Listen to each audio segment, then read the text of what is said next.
आप सभी साथियों को नमस्कार। इस उम्मीद आशा के साथ आप सभी का बहुत बहुत स्वागत करता हूं कि आप सभी को प्रॉपर तरीके से ऑडिबल एंड विजिबल होगा। स्वागत है आप सभी का एक ऐसे सेशन में जहां पर आप सभी लोग तैयारी करते हैं अगर किसी भी एग्जाम की। तो आप सभी लोग जानते ही होंगे कि यहाँ पे आप सभी को डेली करंट अफेयर क्लास कराई जा रही है, जिसमें आप सभी लोग जानते हैं डेली करंट अफेयर की क्लास होती है। चाहे किसी भी एग्जाम की अगर आप तैयारी कर रहे हैं, एसएससी की, यूपीएससी की, या किसी भी वनडे या स्टेट एग्जाम की तैयारी करते हैं, डेली क्लास होती है। और क्या तरीका होता है हमारे क्लास लेने का तो आप सभी को पता है।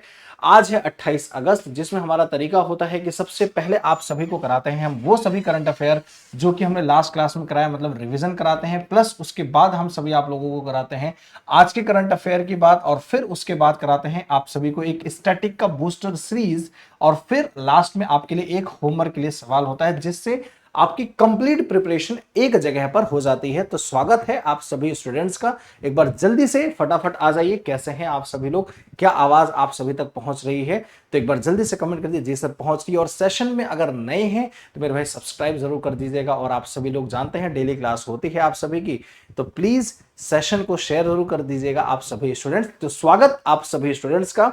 तो फटाफट आएंगे, लेकिन उसको शुरुआत करने के पहले आप सभी को एक छोटा सा प्यारा सा थॉट कि अगर आप अपने सपनों को साकार करना चाहते हैं, तो सपनों के प्रति पहुंचने के लिए, आप अपने सपनों तक अगर पहुंचना चाहते हैं, तो उसके लिए पहले खुद को अपने सपनों के लिए बदलना पड़ेगा, खुद को उस लायक बनाना पड़ेगा उस मंजिल के पहुंचने के लिए। अगर आप जैसे यूपीएससी की तैयारी करते हैं, एक आईएएस ऑफिसर बनना चाहते हैं, तो एक आईएएस ऑफिसर का नेचर कैसा होना चाहिए, बिहेवियर कैसा होना चाहिए, उसके लायक पहले खुद को बनाना पड़ेगा और वो चीज अपने जीवन में उतारना पड़ेगा। उसके बाद आपके जीवन में वो जो बदलाव होगा, जो आपका बिहेवियर होगा, वो बिहेवियर खुद आपके अलग अलग नए नए रास्ते बनाते जाएगा आपके मंजिल तक पहुंचने के लिए। ठीक है, स्वागत आप सभी स्टूडेंट्स का इसी एक प्यारे से थॉट के साथ। तो चलिए शुरू करते हैं आज की करंट अफेयर की क्लास। पहला सवाल आपके स्क्रीन पे है, फटाफट आंसर करते जाएंगे। E Vitara battery electric vehicle की लॉन्चिंग कहां की गई है? Where is the e Vitara battery electrical vehicle launch? तो आप सभी स्टूडेंट्स फटाफट कमेंट करके बताएंगे। पुणे महाराष्ट्र के अंदर, हंसलपुर गुजरात के अंदर, गुड़गांव हरियाणा या चेन्नई तमिलनाडु? तो जैसे कि आप सभी लोग जानते हैं, हंसलपुर गुजरात के अंदर आपके इलेक्ट्रिकल व्हीकल एसयूवी जो है, वो प्रधानमंत्री मोदी जी के द्वारा हंसलपुर गुजरात के अंदर जो है लॉन्च की गई है। अगला सवाल आपके स्क्रीन पे है, सिटी वेनी राबुका किस देश के प्रधानमंत्री थे जिन्होंने भारत की यात्रा की है? सीनेटर राबुका जो है, ये आपकी प्राइम मिनिस्टर किस देश के हैं जिन्होंने रिसेंटली में आपके भारत के अंदर विजिट किया है? वो है फिजी के, रिपब्लिक ऑफ फिजी, जिसके बारे में आप सभी को मैंने बताया था कि ये ओशनिया कॉन्टिनेंट या फिर कह लीजिए ऑस्ट्रेलिया कॉन्टिनेंट की ही एक देश है फिजी, जो कि 110 या 350 आइलैंड के आसपास ये बना हुआ है, जो कि बड़ा ही महत्वपूर्ण है। इस पे बात हुई कि हमारे देश के ऐसे बहुत सारे शिक्षक होंगे जो कि इनकी यूनिवर्सिटी में जाके संस्कृत और हिंदी को पढ़ाएंगे। अगले सवाल पे आते हैं, आपके पांचवा लोक संवर्धन पर्व जो है वो किस शहर में आयोजित किया जा रहा है? In which city is the fifth Lok Samvardhan Parv being held? Mumbai, Bangalore, Kochi या न्यू दिल्ली? तो आप सभी लोग फटाफट कमेंट करके आंसर कहेंगे सर ये जो चौथे नंबर का सवाल का आंसर होगा, बिल्कुल कोची, केरल के कोची के अंदर जो है ये पर्व जो है मनाया जाएगा। अगला सवाल है आप सभी के स्क्रीन पे, आईएनएस उदयगिरी और आईएनएस हिमगिरी को भारतीय नौसेना में किस स्थान पर शामिल किया गया है? देखिए, आपको यह भी सवाल पूछा जा सकता है कि आईएनएस उदयगिरी और आईएनएस हिमगिरी जो है किस प्रोजेक्ट के तहत लेके आया गया? तो याद रखेंगे प्रोजेक्ट 17A, इसका नाम याद रखिएगा। इसी के तहत जो है आपके विशाखापट्टनम के अंदर आईएनएस उदयगिरी और आईएनएस हिमगिरी को लॉन्च किया गया है। और आप सभी को यह भी समझा दो, ये एक फ्रिगेट प्रोजेक्ट है, फ्रिगेट मिसाइल प्रोजेक्ट है। इसका मतलब समझ रहे हैं कि कहीं ना कहीं स्टेल्थ टेक्नोलॉजी के साथ ये लैस है, जिसमें ये रडार को एब्जॉर्ब कर लेते हैं। कोई भी अगर दुश्मन इन मिसाइल्स को, इन आपके आईएनएस को अगर रडार को में कवर करना चाहेगा, तो वो रडार को ही एब्जॉर्ब कर लेगी ये मिसाइल्स, और कहीं ना कहीं वो उसके हाथ में नहीं आएंगी, पकड़ में नहीं आ पाएंगी कि एक्चुअली मिसाइल्स कहां पे आपकी स्टैब्लिश्ड है। अगला, मीराबाई चानू ने राष्ट्रमंडल भारोत्तोलन चैंपियनशिप 2025 में कौन सा पदक जीता है? सिल्वर, गोल्ड, ब्रॉन्ज या फिर कोई भी पदक नहीं जीता? क्वेश्चन नंबर 6 का आप लोग फटाफट आंसर कहेंगे आप सभी लोग, गुरुजी कल ही तो आपने पढ़ाया था कि मीराबाई चानू ने रिसेंटली में गोल्ड मेडल जीता है। अगला सवाल है, वैश्विक भूखमरी संकट से निपटने के लिए भारत सरकार और किस संगठन ने समझौता किया है आपस में?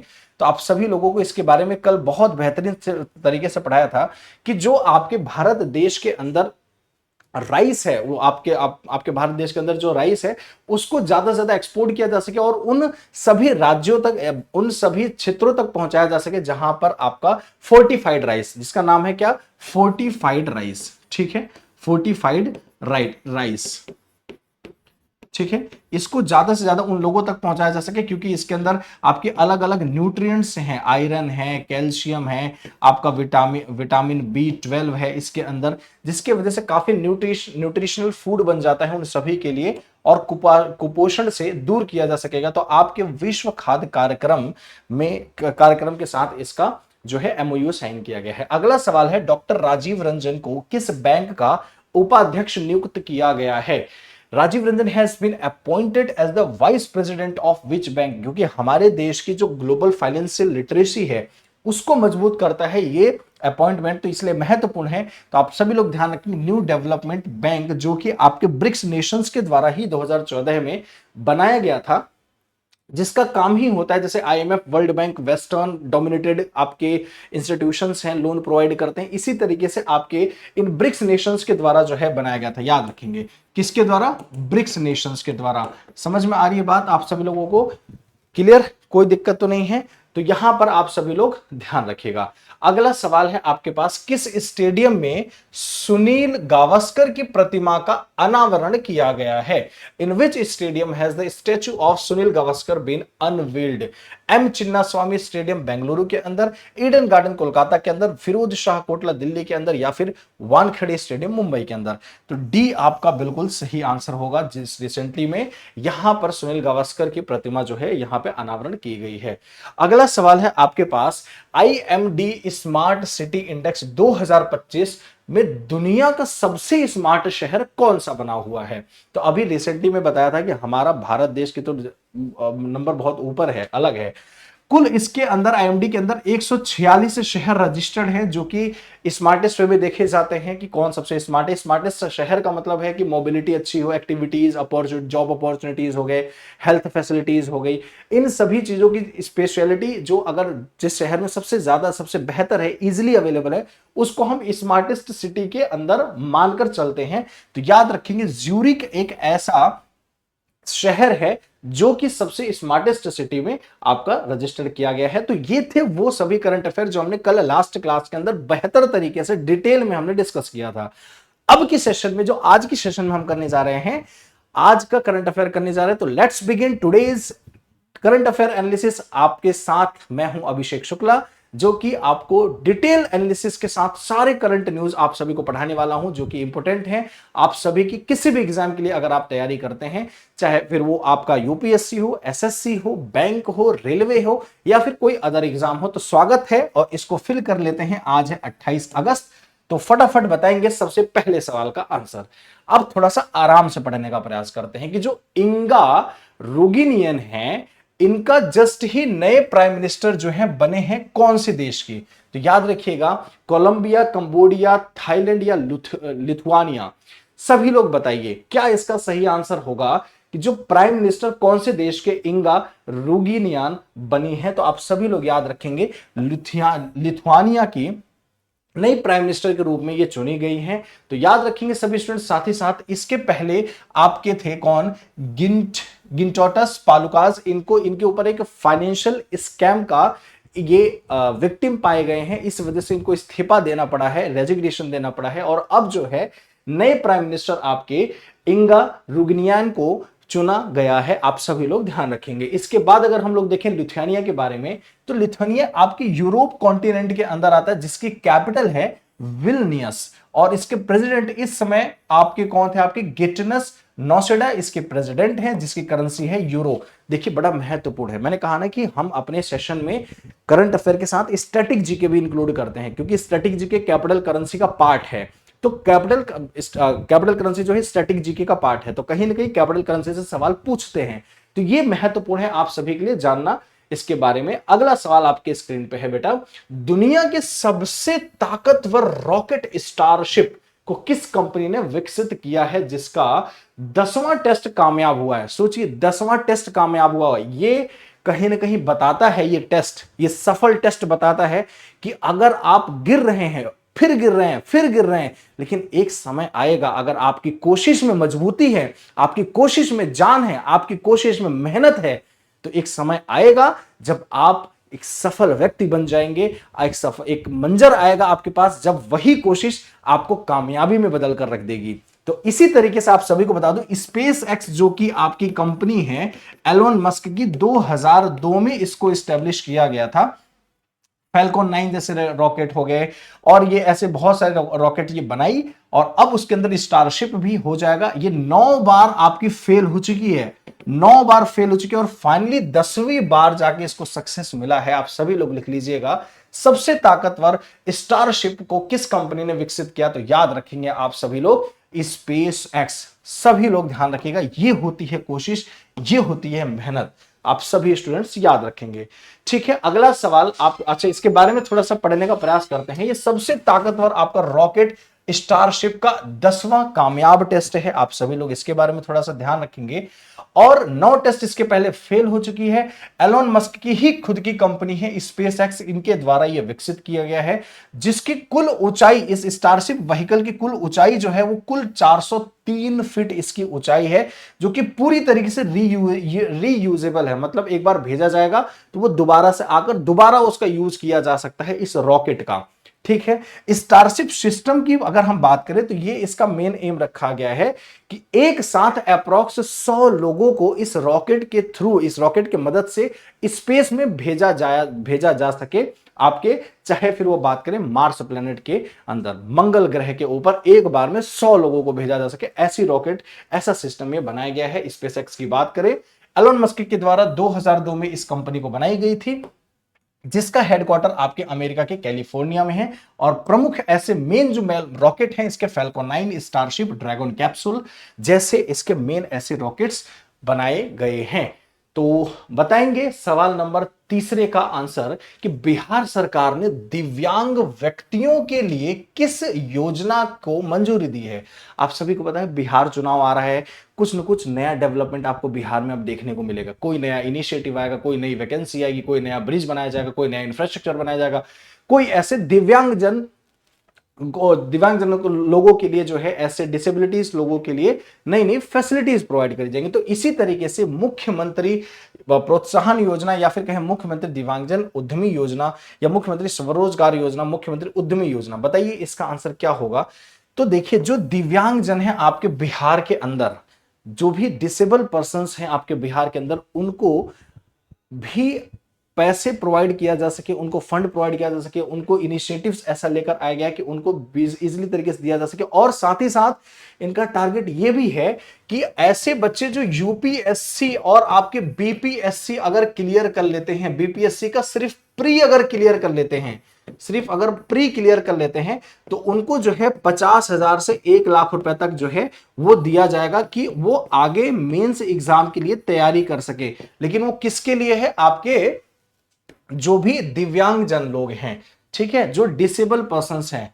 ठीक है, समझ में आ रही है बात। तो ये भी इस स्कीम के अंदर रखा गया है, इसके बारे में थोड़ा सा समझने का प्रयास करते हैं।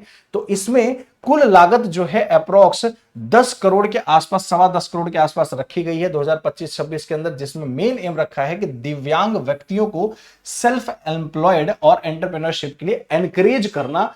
और शुरुआत जो है सोशल वेलफेयर डिपार्टमेंट की जो संभल योजना के तहत शुरू की गई है, ये वाली जो आपकी योजना है जिसका नाम है मुख्यमंत्री दिव्यांगजन उद्यमी योजना। ध्यान रखिएगा, ये सवाल महत्वपूर्ण है आप सभी के लिए। ठीक है, किस राज्य के द्वारा इसको लॉन्च किया गया है, तो याद रखेंगे बिहार। ठीक है, किस योजना के तहत इसको शुरू की गई, तो संबल योजना के तहत इसको शुरू की गई है। तो आप सभी लोग इसको बहुत अच्छे से ध्यान रखिएगा। अगला सवाल आपके स्क्रीन पे है, भारत का दूसरा सबसे बड़ा टाइगर रिजर्व कौन बना है? Which of the following is India second largest tiger reserve? देखिए इसमें बहुत सारी चीजें आपको सीखनी है, बहुत सारी चीजें। देखिए अगर हम लोग बात करें बेटा, ठीक है, बहुत अच्छे से समझना चीजों को। देखिए पूरे भारत के अंदर टाइगर रिजर्व की अगर हम लोग बात करें, टाइगर रिजर्व के अभी तक 2025 की बात करें, पूरे भारत के अंदर कुल आपके 58 टाइगर रिजर्व हैं। कितने हैं? 58 हैं, जिसमें सबसे बड़ा टाइगर रिजर्व है जो आपके आंध्र प्रदेश के अंदर है, नागा अर्जुन श्रीशैलम। ठीक है, Naga Arjun, Naga Arjun Shri xylem tiger reserve सबसे बड़ा टाइगर रिजर्व है। ठीक है, अब दूसरे नंबर पे जो अब आ गया है वो है आपका सुंदरबन टाइगर रिजर्व। ठीक है, इसके अंदर अब दूसरे नंबर पे जो आ गया है वो है सुंदरबन टाइगर रिजर्व। ठीक है, अब एक चीज ध्यान रखिएगा, ये कैसे बड़ा, पहले इसके पहले, अभी तो ये दूसरे नंबर पे, ये पहले पे हो गया, ये दूसरे नंबर पे है, लेकिन इसके पहले जो है यही टाइगर रिजर्व आपके 7वें नंबर पे था, 7th नंबर पे था। अभी इसके अंदर कुछ एरिया और भी जोड़ दिया गया है जिसकी वजह से ये दूसरा सबसे बड़ा टाइगर रिजर्व आपका ये बन गया है। आपके देश की बात करें तो आप सभी लोग जानते हैं कान्हा टाइगर रिजर्व कहां है, तो आप बोलेंगे सर मध्य प्रदेश के अंदर। सुंदरबन टाइगर रिजर्व कहां है, तो आप बोलेंगे वेस्ट बंगाल में है सर। काजीरंगा, काजीरंगा कहां है, तो आप बोलेंगे सर आसाम में है। और सरिस्का टाइगर रिजर्व कहां है, तो आप सभी लोग बोलेंगे सरिस्का कहां पे है, आपके राजस्थान में है। तो ये टाइगर रिजर्व जो है आपके अलग अलग जगह पे है। कुल 58 टाइगर रिजर्व है। सबसे रिसेंट में अगर पूछा जाए, सबसे रिसेंट में अगर कोई टाइगर रिजर्व जोड़ा गया है तो वो है माधव टाइगर रिजर्व। ठीक है, माधव टाइगर रिजर्व जो है ये सबसे रिसेंट में जोड़ा गया है। कहां है ये माधव टाइगर रिजर्व, किस राज्य में है, तो याद लिखेंगे एमपी राज्य में इसको जोड़ा गया है। सबसे छोटा टाइगर रिजर्व कौन से है पूरे देश का? सबसे बड़ा कौन सा है? नागार्जुन श्रीशैलम। सबसे छोटा कौन सा है, तो याद रखेंगे bore tiger reserve. Bore tiger reserve जो है बेटा वो सबसे छोटा टाइगर रिजर्व है। कहां पर है, तो आप रखेंगे याद, महाराष्ट्र के अंदर है। महाराष्ट्र के अंदर सबसे ये छोटा tiger reserve bore tiger reserve आपका है। क्लियर है आप सभी लोगों को? बोर नेशनल पार्क भी जो है महाराष्ट्र के अंदर ही है। इसके बाद इसके बारे में थोड़ा सा और ये समझ लीजिए कि टाइगर रिजर्व बनाए ही क्यों गए हैं, कि जो बंगाल टाइगर और उनके जो हैबिटेट हैं इसको सिक्योर करने के लिए प्रोजेक्ट टाइगर नामक एक प्रोजेक्ट चलाया गया था आपका। यहां पे मैं दूसरे राइटिंग में लिख दे रहा हूं, दूसरे पेन से लिख दे रहा हूं जिससे आपको समझ में आए। तो प्रोजेक्ट टाइगर नामक का एक 1973 में एक कन्वेंशन लेकर आया गया भारत देश के द्वारा कि जो बंगाल टाइगर्स और उनके जो हैबिटेट्स हैं उनको सिक्योर किया जा सके, कंजर्व किया जा सके, क्योंकि ये धीरे धीरे एंडेंजर्ड हो रहे हैं, खत्म हो रहे हैं। ठीक है, समझ में आ रही है बात? तो ये आपका याद रखिएगा। ऐसे बहुत सारे जगह टाइगर रिजर्व नहीं है, सिक्किम है, आपका पंजाब है, हरियाणा है, दिल्ली है, यहां पे ऐसे कुछ टाइगर रिजर्व नहीं है। ठीक है, तो आप सभी लोग इसके बारे में ध्यान रखेंगे। तो इसके बारे में थोड़ा सा और पढ़ने का प्रयास करते हैं कि अब जो है सुंदरबन टाइगर रिजर्व की कुल क्षेत्र जो है, कुल एरिया 3629 किलोमीटर अप्रॉक्स हो गई है। इस समय अगर हम बात करें तो इसके अंदर 1044 स्क्वायर किलोमीटर अभी ऐड हुआ है, इसलिए ये दूसरे नंबर पे हो गया। इसके पहले ये 7वें नंबर पे था। तो आप सभी लोग ध्यान रखेंगे, ये आप सभी स्टूडेंट्स को ध्यान रखना है कौन कौन से ऐसे जिले हैं जो इसके अंदर ऐड कर दिए गए हैं। तो 24 परगना जिले को 3 रेंज, मटला, रादगी और रामगंगा जैसे जिले इसके अंदर शामिल जो कि ऐड कर दिए गए हैं। और national board of wild life ने इसको पूरी तरीके से मंजूरी दे दी है। इसके पहले ये 7वें नंबर पे था और इस समय पहले नंबर पे नागार्जुन टाइगर रिजर्व है जो कि 3727 किलोमीटर के अंदर फैला हुआ है, आपके आंध्र प्रदेश के अंदर है। क्लियर है आप सभी लोगों को? कोई समस्या तो नहीं है? सभी बच्चों को क्लियर है? ध्यान रखिएगा, बहुत महत्वपूर्ण है। स्टैटिक जीके प्लस करंट से जुड़ा हुआ है तो सवाल इंपोर्टेंट बन जाता है। क्वेश्चन नंबर 5 पे आते हैं। फाइड वर्ल्ड कप 2025 जिसको इंटरनेशनल चेस फेडरेशन भी कहा जाता है, इसी फिडे को ही इंटरनेशनल चेस फेडरेशन भी कहा जाता है, ध्यान रखेंगे, इंटरनेशनल चेस फेडरेशन भी कहा जाता है। इसका आयोजन भारत के किस राज्य में होगा? अब देखिए, ये ध्यान से समझिए, ये भारत में किस राज्य में होगा। इस बात को समझने से पहले क्या ये समझना पड़ेगा कि भारत में क्या सर इसके पहले भी कभी हुआ है? बिल्कुल हुआ है। इसके पहले भारत के अंदर 2002 में हुआ था। इसके पहले भारत के अंदर 2002 के अंदर ये आपका फिड वर्ल्ड कप जो है आपका हुआ था। तो आप सभी लोग इसका ध्यान रखेंगे।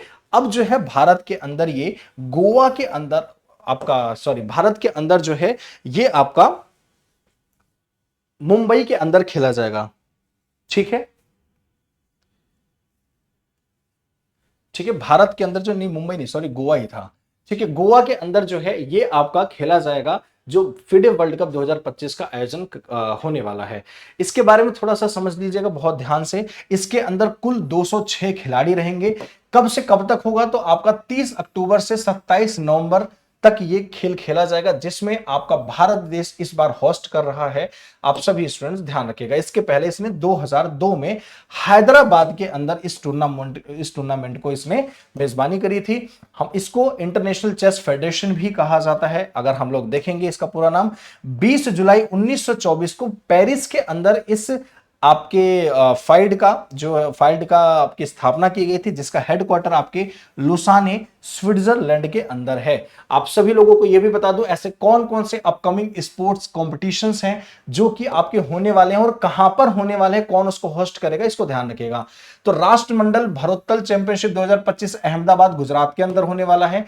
23वां राष्ट्रमंडल खेल 2026 का आपके ग्लासगो स्कॉटलैंड के अंदर होने वाला है। 23वां फीफा फुटबॉल वर्ल्ड कप 2026 का अमेरिका के मैक्सिको कनाडा के अंदर होने वाला है। 24वां फीफा फुटबॉल विश्व कप 2030 का मोरक्को पुर्तगाल में स्पेन में होने वाला है। और 25वां फीफा फुटबॉल विश्व कप 2034 का सऊदी अरब के अंदर होने वाला है। मार्क कर लीजिए आप सभी लोग। फीफा महिला विश्व कप 2027 का जो है बेटा वो आपके ब्राजील के अंदर होने वाला है। और फीफा महिला विश्व कप 2031 का आपके अमेरिका के अंदर होने वाला है। तो ये सारी चीजें आप सभी स्टूडेंट्स नोट कर लीजिएगा, बड़ा महत्वपूर्ण है आप सभी बच्चों के लिए। ठीक है, आते हैं बेटा अगले सवाल पे। किस भारतीय क्रिकेटर ने आईपीएल से संन्यास ले लिया है? तो रिसेंट में आपको पता होगा कि अश्विन, जो आपके क्या नाम था इनका भाई, रविचंद्रन, आर अश्विन जिसको जानते थे, ठीक है, आर अश्विन ने आईपीएल से संन्यास ले लिया। रिसेंट में आपको पता है चेन्नई सुपर किंग सीएसके के टीम की तरफ से ये खेलते थे, चेन्नई सुपर किंग की तरफ से। तो इसका आंसर क्या होगा? आर अश्विन ने संन्यास ले लिया है यहां से। इनके बारे में देखेंगे तो इन्होंने सीएसके टीम के हिस्सा थे जिन्होंने कुल 221 मैच खेल चुके हैं अश्विन, जिसमें 187 विकेट और आपके 833 रन बना चुके हैं। फाइनली इन्होंने आपका संन्यास ले लिया है। अगले सवाल पे आते हैं। टोल प्लाजा कर्मचारियों के लिए भारतीय राष्ट्र राजमार्ग प्राधिकरण NHAI ने कौन सी परियोजना शुरू की है?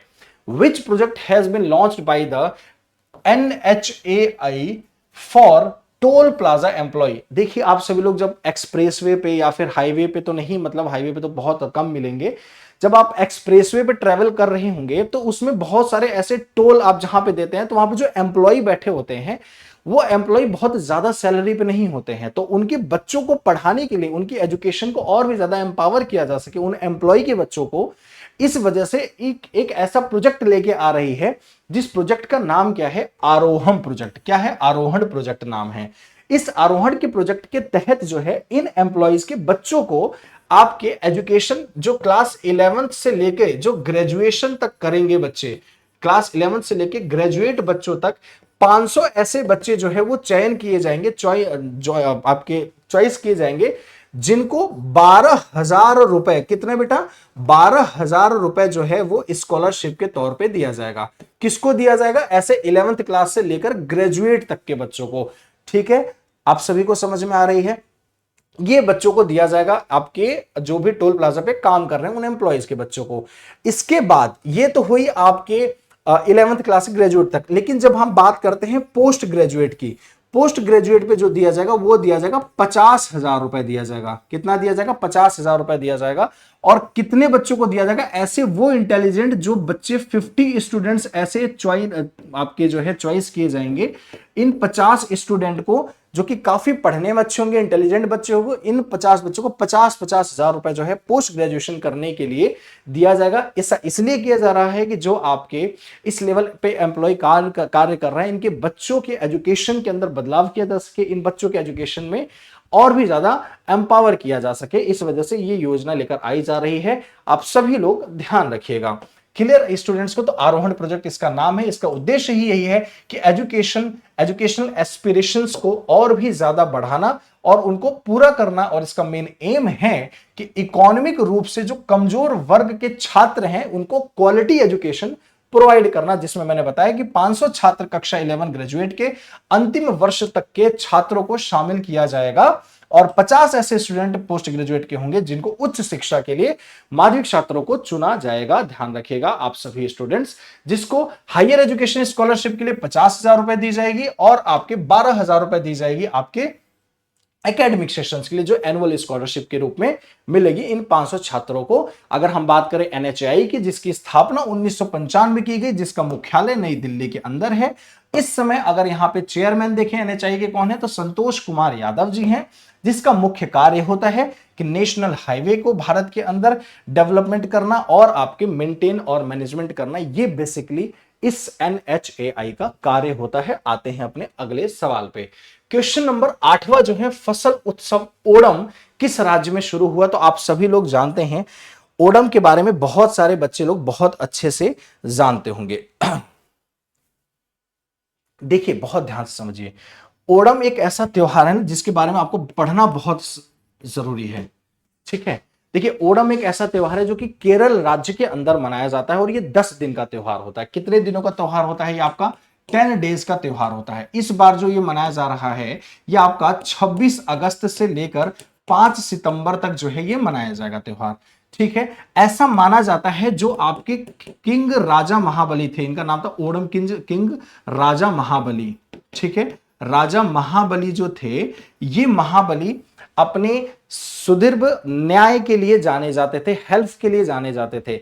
ये जब पौराणिक में इनकी ऐसी मान्यता है कि राजा महाबली जो है लोगों को न्याय बहुत अच्छे से दे देते थे, अपनी प्रजा को उनको फैसिलिटीज देना, उनकी मदद करना, ये इनका काम होता था। लेकिन इनको धीरे धीरे अहंकार होने लगा था इस बात का।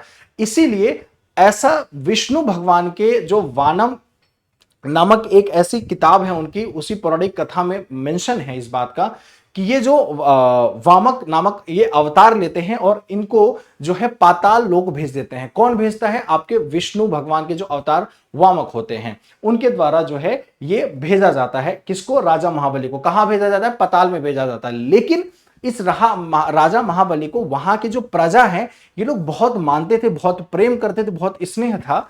इसीलिए इन्होंने विनती करी थी कि एटलीस्ट एक बार तो राजा महाबली से हमें मिलने का मौका दीजिए। तो ऐसा इन्होंने आप कह सकते हैं कि इनकी विश पूरी की थी कि आपको, मतलब राजा महाबली को इस बात का पूरी तरीके से विवेचना दी गई थी कि ये 1 साल के अंदर ये 10 दिन के लिए यहां पर आएंगे और यहां पे लोगों के साथ, अपनी प्रजा के साथ रहेंगे, प्रजा को अपनी दर्शन दे सकेंगे, ऐसा माना जाता है। ठीक है, तो ऐसा ही वहां की जो प्रजा है ऐसा मानती हैं कि ये ओणम त्योहार मनाया ही इसलिए जाता है कि मानते हैं ये लोग कि राजा महाबली जो है आते हैं अपनी प्रजा से मिलने के लिए। तो ये 10 दिन का जो त्योहार है मनाया जाता है, जिसमें बहुत सारी रंगोली भी रखी जाती हैं। फूलों की जो है रंगोली आपकी होती है, डांस, ऐसे कल्चरल एक्टिविटीज जो है आपके केरल के अंदर जो है वो की जाती है। जो रंगोली आपकी बनाई जाती है उसको बोला जाता है पुक्कलम। क्या बोला जाता है? ये जो रंगोली बनाई जाती है इसको बोला जाता है पुक्कलम। क्या बोला जाता है? याद रखेंगे, पुक्कलम। ठीक है, पुक्कलम बोला जाता है। और एक ऐसा जो है गेम भी कराया जाता है, ऐसा दौड़ कराया जाता है जिसको आप नृत्य नौका दौड़ कहते हैं, जिसको वल्लम कली बोलते हैं। क्या बोलते हैं? वल्लम कली जैसे दौड़ भी इसके अंदर इस ओणम त्योहार में कराया जाता है। ध्यान रखिएगा, नौका दौड़ कहते हैं इसको। ठीक है, इसको नौका दौड़ कहते हैं, नौका दौड़ कहते हैं। ठीक है, तो ये जो है इस ओणम त्योहार के अंदर कराया जाता है, जो कि कहां पे सेलिब्रेट किया जाता है? केरल राज्य के अंदर। इसके बारे में थोड़ा पढ़ते हैं। तो ओणम 2025 26 अगस्त से शुरू होकर 5 सितंबर तक मनाया जाएगा। 10 दिन का त्योहार होता है। जैसे मैंने बताया आप सभी लोगों को, ओणम का संबंध राजा महाबली और भगवान विष्णु के वामन अवतार से आपका जो है ये रिलेट करता है, जिसमें मैंने आप सभी को बताया कि मान्यता है कि राजा महाबली वर्ष में एक बार धरती पर अपनी प्रजा से मिलने आते हैं। इसी दिन को ओणम के रूप में मनाया जाता है, ध्यान रखेंगे। ठीक है बेटा, जो भी बच्चा नया है प्लीज अगर चाहते हैं ये टेलीग्राम पर अब ये आपको पीडीएफ पूरा मिल जाए, Abhishek sir official Telegram channel join कर लीजिए, जिसमें आपको सारी ये complete PDF notes A to Z जो भी आगे मैं पढ़ाने वाला हूं सारी चीजें आप सभी को मिल सकेंगी। ठीक है बेटा, तो आपको अगर रिसेंट में बात करें ऐसे कौन कौन से उत्सव रिसेंट में मनाए गए हैं, तो आपको पुष्करालू उत्सव जो कि तेलंगाना के अंदर मनाया गया है, न्यू कोम यूलो उत्सव जो है आपके अरुणाचल प्रदेश के अंदर सेलिब्रेट किया गया है, घोड़े यात्रा उत्सव 2025 को नेपाल के अंदर सेलिब्रेट किया गया है, सरहुल महोत्सव 2025 का झारखंड के अंदर सेलिब्रेट किया गया है, खुबानी उत्सव लद्दाख के अंदर किया गया है, जात्रा उत्सव 2025 का त्रिपुरा के अंदर किया गया है, खोंगजुम उत्सव मणिपुर के अंदर, और माधवपुर घेड़ मेला गुजरात के अंदर, और हेरथ पर्व 2025 का कश्मीर के अंदर सेलिब्रेट किया गया है। तो ये सभी उत्सव आप सभी के लिए महत्वपूर्ण थे, जो कि एग्जाम में आपसे रिसेंट के रिलेटेड है, स्टैटिक जीके से तो पूछा जा सकता है। अगला सवाल है बेटा, द ग्लोबल स्पिरिचुअल समिट 2025 का कहां पर किस शहर में आयोजन हुआ है? बहुत आसान सा है, आप सभी लोग जानते हैं मोहन यादव एमपी के चीफ मिनिस्टर हैं। ठीक है, तो उन्हीं के द्वारा इसका उद्घाटन किया जाता है। तो ग्लोबल स्पिरिचुअल समिट 2025 का उज्जैन के अंदर, जिसको माना जाता है महाकालेश्वर इस शहर के राजा माने जाते हैं। तो आप सभी लोग जानते हैं जो कि ज्योतिर्लिंग है, 12 ज्योतिर्लिंग में से एक ज्योतिर्लिंग उज्जैन के अंदर महाकालेश्वर नामक जगह पर है, महाकालेश्वर बोला जाता है उनको।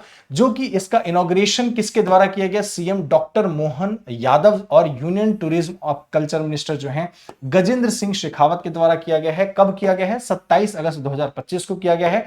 इससे कहीं ना कहीं आपका एक इस समिट का मतलब ही यही है कि स्पिरिचुअल टूरिज्म को ज्यादा से ज्यादा ग्लोबल लेवल पर भी बढ़ाया जा सके, ये इस एम के साथ समिट किया गया है। रिसेंट में ऐसे जो कॉन्फ्रेंसेस समिट हुए हैं इसको थोड़ा सा समझ लेते हैं। अलास्का समिट हुआ था आपके डोनाल्ड ट्रंप अमेरिका के राष्ट्रपति और व्लादिमीर पुतिन रशिया के, इनके बीच में। भारत और सिंगापुर ग्लोमेज सम्मेलन नई दिल्ली के अंदर हुआ था।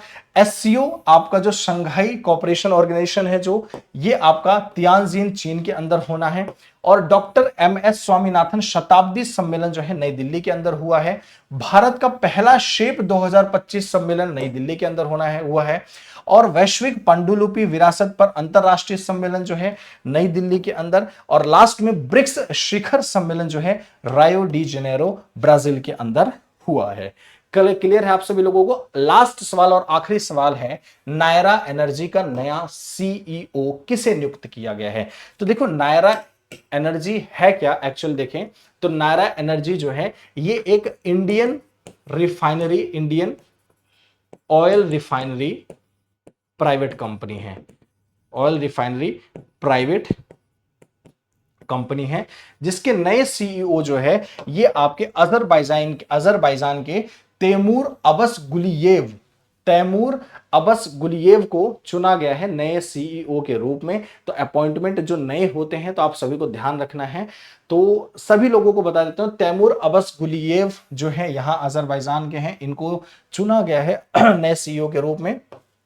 ये एक आपका भारत की प्रमुख प्राइवेट रिफाइनरी कंपनी है जो आपका नायरा एनर्जी है। इसका हेडक्वार्टर जो है बेटा मुंबई के अंदर है। और रिफाइनरी अगर हम देखें तो वादिनार गुजरात के अंदर करती है, जो कि भारत का सबसे बड़े देखें तो दूसरे लेवल पर यह आता है, जो कि लार्जेस्ट सिंगल साइट आपकी रिफाइनरी है। अब हम लोग थोड़ा सा जल्दी में पढ़ते हैं कि रिसेंट में कौन कौन से ऐसे अपॉइंटमेंट्स हुए हैं जो कि आपको जानना जरूरी है।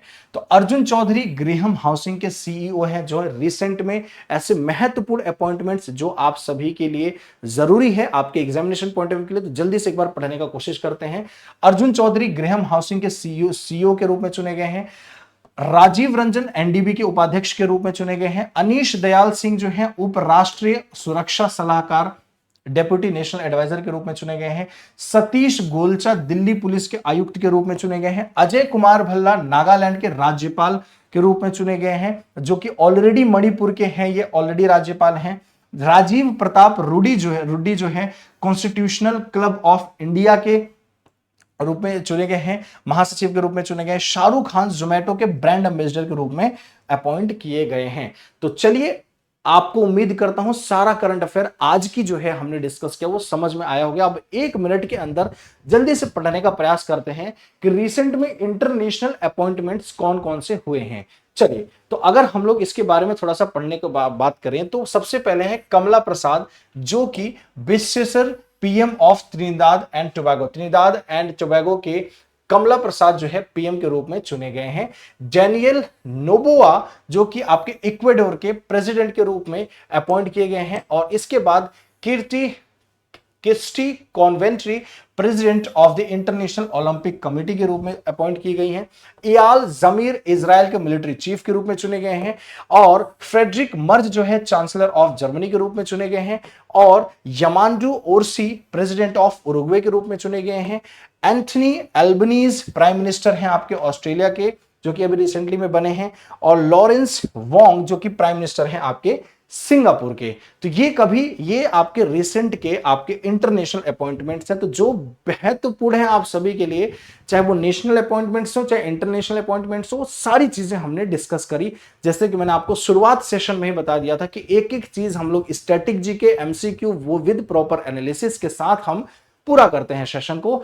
आखिरी सवाल आपके लिए होमवर्क में है कि कौन ऐसे क्रिकेटर जिन्होंने रिसेंट में आईपीएल से रिटायरमेंट ली है, ये आपके लिए होमवर्क में है। क्लास खत्म होने के बाद आपको इसका आंसर करना है। तो आज के लिए इतना ही, इस उम्मीद आशा के साथ कि आपको सेशन में मजा आया होगा, बढ़िया लगा होगा, कोई भी चीज दिक्कत नहीं हुई होगी। और मिलते हैं आपसे अगले सेशन में। अगर आपको सेशन अच्छा लगा हो तो प्लीज लाइक कीजिएगा, और किसी टॉपिक पे अगर आपको वीडियो चाहिए होगा तो आप प्लीज चैनल को आप मुझे कमेंट करके बता दीजिएगा। और चैनल पे अगर आप नए हैं तो सब्सक्राइब जरूर कर दीजिएगा। बाकी मिलते हैं अगली क्लास में। आप सभी का बहुत बहुत धन्यवाद। और चाहते हैं अगर आपको पीडीएफ आपको मिल सके तो आप सभी लोग Abhishek sir official Telegram channel भी ज्वाइन जरूर कर लीजिएगा। Thank you so much, take care, Jai Hind.